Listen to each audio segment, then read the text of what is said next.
fundo imobiliário de tijolo é definitivamente melhor que fundo imobiliário de papel. Por que muita gente faz essa afirmação aí? Eu não compactuo exatamente com essa ideia, porém tem um ponto que eu acho imprescindível, que é não comprar fundo imobiliário de papel acima do seu PVP, pelo menos não tão acima do PVP.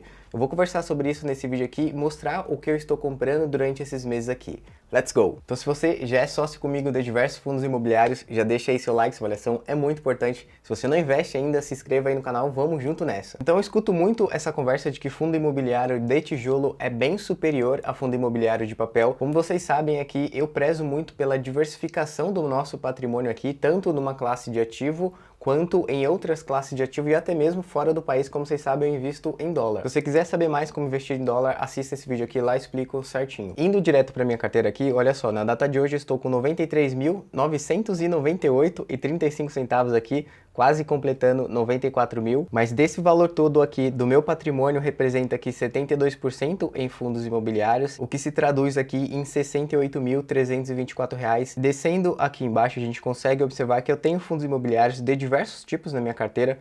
Tenho aqui de shopping, tenho de galpões logísticos, tenho aqui o MXRF11, que é um fundo de papel, KNRI, KNCR, outro fundo de papel, HGLG11, fundo de tijolo, e a LZR11, também fundo de tijolo. Então vocês conseguem perceber que eu tenho dois fundos de papéis aqui na minha carteira, só por isso dá para perceber que eu não concordo plenamente com essa afirmação de que fundos imobiliários de tijolo são melhores que de papéis. Caso contrário, eu não teria eles aqui na minha carteira. Eu até entendo os investidores que falam isso. Lá atrás tinha muito preconceito com o fundo imobiliário de papel, era uma classe meio estranha, era meio complexo de entender, até porque não existe um prédio físico lá que a gente pode visitar e ver como é que ele está, não existe uma estrutura física que deixa bem claro pra gente no que a gente está investindo. E o fundo imobiliário de papel nada mais é, de uma forma bem resumida aqui, é investimento em dívidas mesmo, a gente está investindo em dívidas imobiliárias. O próprio fundo imobiliário MXRF11 tem 74% em CRI, que significa Certificado de Recebíveis Imobiliários. Tô até com o último relatório aqui do MXRF11, a gente consegue ver aqui, ó, 74% do portfólio aqui está em CRI, 5% em permutas financeiras, e ele também investe aqui em outros FIIs, está aqui 16%, e ele tem aqui atualmente 5% em caixa. Mas por que eu falei no início que não se compra fundo imobiliário de papel acima do seu valor patrimonial? Como eu já mencionei aqui, quando a gente investe em fundo imobiliário de papel, a gente está investindo em dívidas imobiliárias. Então há um patrimônio do fundo, eu vou mostrar aqui para vocês um exemplo aqui do MXRF11. Olha só, o valor patrimonial do MXRF11 desde 2015 aqui, ele não sofre grandes alterações aqui, ou seja, ele não se valoriza ao longo do tempo. Como vocês podem ver aqui pelo gráfico, em 2015 estava aqui 9,55 e o último dado que a gente tem aqui nesse gráfico, outubro de 2022, estava R$10,10. Vocês conseguem ver aqui que é basicamente uma linha reta, ou seja, o fundo ele não está se valorizando ao longo do tempo, o valor patrimonial dele não está crescendo. E isso acontece justamente porque ele é um fundo imobiliário de papel, tem apenas dívidas imobiliárias ali. Diferente de um fundo imobiliário de tijolo, onde há um prédio físico lá, há uma estrutura física, ou várias, né, como é comum em diversos estados, tem um prédio lá, e como vocês sabem, os aluguéis desses prédios são ajustados pelo IGPM ou IPCA. Portanto, como vocês bem sabem, cada ano o aluguel vai sendo reajustado, então o valor vai subindo. Devido a isso, o dividendo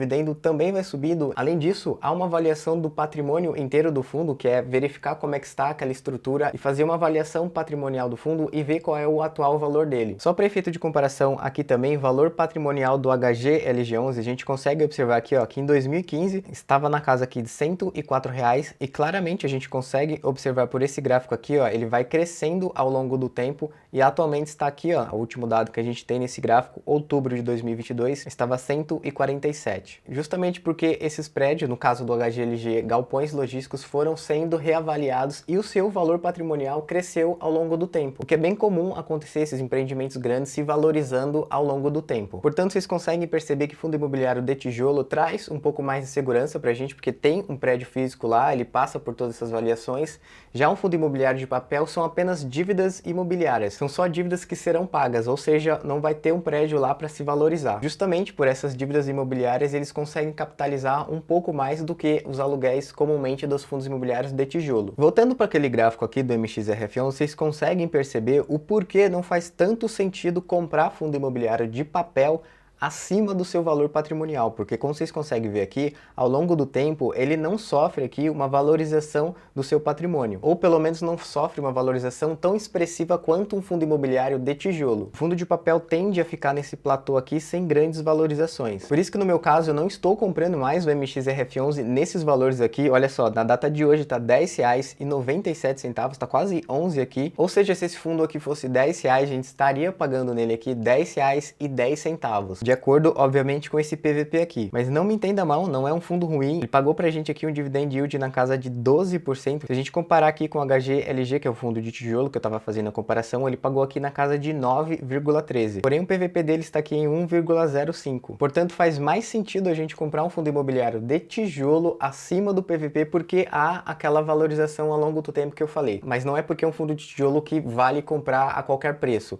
Não, você precisa determinar aí um limite onde você aceita pagar acima do PVP. Se a gente olhar aqui na minha carteira, o fundo que mais me paga dividendo sobre o valor que eu investi é justamente o MXRF11, e eu consigo uma rentabilidade maior ainda do que está aqui no site. Olha só, no Investidor 10. O último dividendo aqui foi na casa de 1%. O anterior aqui, ó, foi na casa de 1,12%. Porém, minha rentabilidade está um pouquinho maior que esse 1% aqui. Já o meu yield on cost, ou seja, o valor que eu recebo de dividendo sobre o meu preço médio, está consideravelmente diferente. Se a gente entrar aqui no meu MXRF11, vocês conseguem ver que o meu custo médio aqui está na casa de 10,05. Ou seja, o dividendo que eu receber aqui vai ser sobre esse valor de 10,05 e não esse de 10,97. Portanto, é um pouquinho superior a esse que consta lá no site Investidor 10. Para você que não sabe calcular yield on cost, é bem simples. Eu vou colocar aqui um exemplo para vocês. Olha só, o fundo imobiliário, vamos colocar aqui o MXRF11, tá 10,97. O dividendo, como a gente bem sabe, foi 0,11 centavos. E para fazer o cálculo é bem simples, a gente vai colocar aqui igual o valor do dividendo dividido pelo valor da cota. Olha só, exatamente como está mostrando lá no site, 1%. Se nós viermos aqui novamente, a gente consegue observar que o último dividendo foi exatamente na casa de 1%. O anterior aqui foi na casa de 1,12,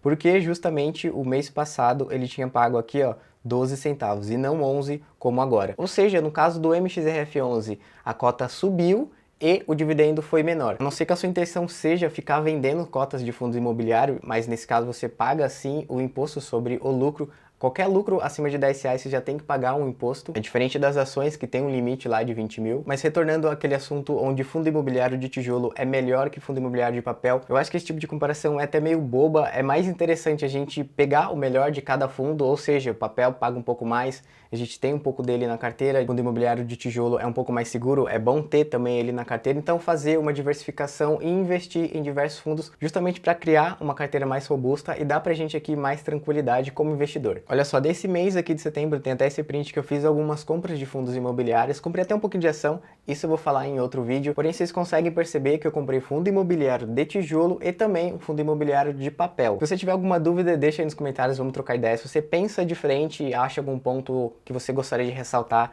deixa aí nos comentários, vamos trocando ideia. Curtiu o vídeo? Sério, deixa o seu like aí, sua avaliação é muito importante. E é isso aí, até a próxima!